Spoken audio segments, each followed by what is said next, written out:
Assalamualaikum warahmatullahi wabarakatuh. Halo teman-teman semua, kami dari kelompok 1 kelas 1 ST2. Anggota kelompok kami terdiri dari Dimas Ferdiansyah, Hana Wiyanti, Renandika Salsabila, Rika Dora, Rizka Amalia, dan Winda Rawiyanti. Dan perkenalkan ketua tim kami, Rifki Muzaki. Setelah melakukan diskusi, kami akan mempresentasikan hasil pembahasan kami pada video kali ini. Materi yang akan kami presentasikan adalah perbandingan profil National Statistic Office India dan Indonesia. Yang pertama, ditinjau dari nama badan dan alamat website.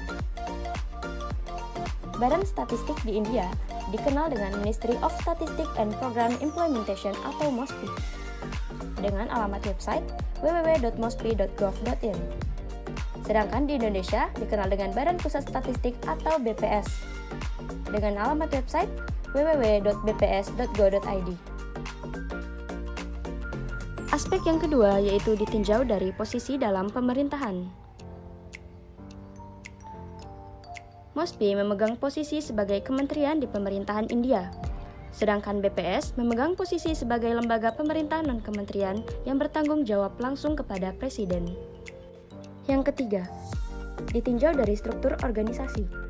Struktur organisasi MOSPI dipimpin oleh sekretaris dengan membawahi Badan Statistik yang terdiri dari yang pertama NSS, bertanggung jawab untuk melakukan survei skala besar dan terdiri dari 4 divisi.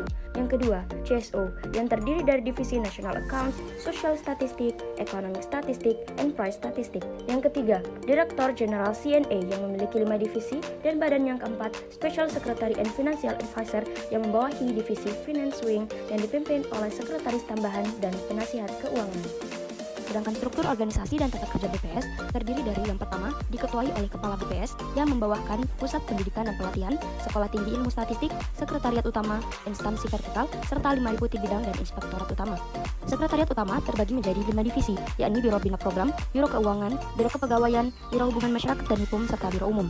Dan 5 deputi bidang terdiri dari yang pertama, Deputi Bidang Metodologi dan Informasi Statistik, Deputi Bidang Statistik Sosial, Deputi Bidang Statistik Produksi, Deputi Bidang Statistik Distribusi dan Jasa, Deputi Bidang Neraca dan Analisis Statistik. Selanjutnya, perbandingan yang keempat yaitu ditinjau dari program kerja multitahunan atau tahunan. Program kerja MOSPI. Yang pertama adalah merilis publikasi statistik baik untuk sensus dan survei. Program kerja kedua, pembentukan data warehouse di computer center dan penyusunan laporan Millennium Development Goals. Program kerja ketiga, pelaksanaan sensus ekonomi dan memberikan pelatihan kepada pegawai statistik di negara tersebut. Sedangkan Badan Pusat Statistik memiliki program kerja yang pertama, sensus penduduk yang dilakukan setiap 10 tahun atau tahun yang berakhiran angka 0. Program kerja kedua, sensus pertanian dilakukan pada tahun-tahun yang berakhir dengan angka 3. Program kerja ketiga, sensus ekonomi dilakukan pada tahun-tahun yang berakhir dengan angka 6. Dan program kerja keempat, BPS melakukan survei statistik setiap tahun seperti Susenas, Supas, dan Sakernas. Yang kelima, ditinjau dari dasar hukum yang digunakan. Dasar hukum yang digunakan oleh MOSPI diantaranya The Collection of Statistics Amendment Act 2017, Collection of Statistics Rule 2011, Handbook on Collection of Statistics Act 2008, EC Act 1959, dan kumpulan Undang-Undang Statistik 1953 dan Undang-Undang Sensus 1948. Sedangkan dasar hukum yang digunakan oleh BPS diantaranya UU nomor 16 tahun 1997, PP nomor 51 tahun 1999, Keputusan Kepala BPS nomor 5 tahun 2000, dan Keputusan Kepala BPS nomor 6 dan 7 tahun 2000. Selanjutnya, perbandingan yang keenam ditinjau dari visi masing-masing National Statistic Office. Visi Badan Pusat Statistik adalah menjadi penyedia data statistik berkualitas untuk Indonesia maju. Sedangkan visi MOSPI, strengthen India's national statistical system to provide real-time inputs for policy and stronger dissemination practice for public. Perbedaan selanjutnya dapat kita lihat dari segi tugas utama masing-masing NSO. MOSPI memiliki tugas sebagai badan pemersatu sistem statistik, menyusun neraca publikasi pendapatan nasional tahunan, melaksanakan sensus ekonomi serta survei lanjutannya, menyusun rilis indeks produksi industri setiap bulannya. Selain itu juga menetapkan norma dan standar di bidang statistik, melakukan survei sosial ekonomi berskala nasional, memberikan bantuan kepada organisasi dan lembaga lainnya, diseminasi informasi statistik dengan berbagai publikasi. Sedangkan di Indonesia, membantu kegiatan statistik di kementerian dan lembaga lainnya, mengembangkan suatu standar teknik dan metodologi statistik, menjalin kerjasama dengan institusi lainnya, serta menyediakan kebutuhan data pemerintah dan masyarakat. Perbedaan selanjutnya, kita lihat dari Badan Penasehat Statistik masing-masing negara. Di MOSPI, ada yang namanya Badan Pengurus NSO, di bidang neraca ada yang namanya Komite Penasehat Statistik Akun Nasional, di bidang industri ada Komite Tetap Statistik Industri, di bidang indeks harga dan biaya hidup ada Komite Penasehat Teknis Statistik Harga dan Biaya Hidup. Sedangkan di Indonesia ada yang namanya Forum Masyarakat Statistik yang bersifat non-struktural dan independen, yang anggotanya terdiri atas unsur pemerintah, pakar, praktisi, dan tokoh masyarakat. Selanjutnya, kita akan melihat sejarah pembentukan dari masing-masing NSO.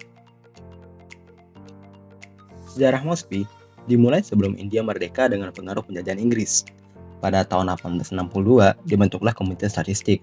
Lalu dilaksanakannya sensus penduduk pertama kalinya pada tahun 1881. Kemudian cabang statistik berubah menjadi Biro Statistik. Pada 1925 direkomendasikanlah pembentukan Biro Pusat Statistik India. Lalu setelah India merdeka, dibentuklah Unit Statistik CSO pada 1949. Setelah itu dilaksanakanlah Survei Nasional untuk pertama kalinya. Pada 1961, dibentuklah Departemen Statistik yang mencakup CSO dan NSSO. Setelah itu, dibentuklah Computer Center. Lalu Departemen Statistik pindah ke Departemen Perencanaan. Lalu pada akhirnya, digabungkanlah Departemen Statistik dengan Departemen Implementasi Program dengan nama MOSPI pada 15 Oktober 1999. Mirip dengan MOSPI, sejarah BPS dimulai tahun 1920 sebelum Indonesia merdeka, yaitu dengan pembentukan Lembaga Statistik saat masa penjajahan Belanda. Lalu namanya berubah menjadi CKS. Tepat pada hari kemerdekaan Indonesia, CKS berubah nama menjadi Kapuri. Lalu pada 1 Juli 1957, Kapuri berubah menjadi Biro Pusat Statistik. Dan akhirnya pada 26 September 1997, Biro Pusat Statistik berubah menjadi Badan Pusat Statistik sampai sekarang. Perbedaan selanjutnya dapat kita lihat dari segi pengumpulan data masing-masing NSO. Di MOSPI, dilaksanakan sensus penduduk setiap 10 tahun sekali, sensus ekonomi setiap 7 tahun sekali, dan sensus pertanian setiap 5 tahun sekali. Selain itu juga ada sensus peternakan, survei pekerjaan dan pengangguran, survei industri, survei pengeluaran konsumen, survei angkatan kerja, dan juga data administratif lainnya. Sedangkan di Indonesia, ada sensus penduduk. Selain itu juga ada survei penduduk seperti Pusenas dan Sakernas. Selain itu juga ada registrasi penduduk. Perbedaan selanjutnya ditinjau dari kerahasiaan data masing-masing NSO. Di MOSPI ada yang namanya pseudo ID, semacam pengkodean pada data agar data tidak mudah bocor. Sedangkan di Indonesia, kerahasiaan data diatur dalam Undang-Undang Nomor 16 Tahun 1997 dan tentunya juga dengan treatment khusus pada praktiknya. Perbedaan yang terakhir dapat ditinjau dari cara diseminasi data masing-masing NSO. Di MOSPI, ada kalender rilis yang dapat langsung diakses di web MOSPI dan publikasinya menggunakan bahasa Inggris dan Hindi. Selain melalui web, publikasinya juga bisa melalui mini kertas dan CD-ROM. Selain itu juga ada mikrodata untuk kebutuhan penelitian. Sedangkan di Indonesia, publikasinya melalui media digital dan cetak. Tersedia juga mikrodata, infografis, tabel statis, dan tabel dinamis. Lalu juga ada berita resmi statistik, dan pastinya publikasinya menggunakan bahasa Inggris dan juga Indonesia. Nah, itulah yang dapat kami share ke teman-teman semua.